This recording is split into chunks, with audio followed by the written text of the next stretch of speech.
Unfortunately তো আমি আজকে আমিনুল বাসায় আসছি। সো আজকে একটা মানে খুব প্রাউড মোমেন্ট।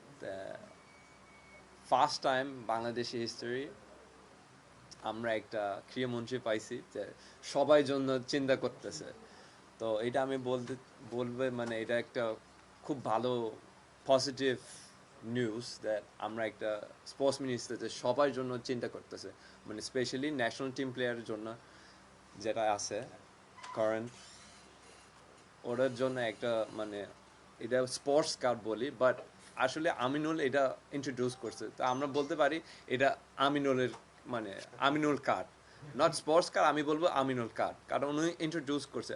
অন্য এত বছরে আমরা কোনো একটা ক্রীড়ামন্ত্রী পাই না, সবাই জন্য একটা চিন্তা করছে, ওরা চেষ্টা করতেছে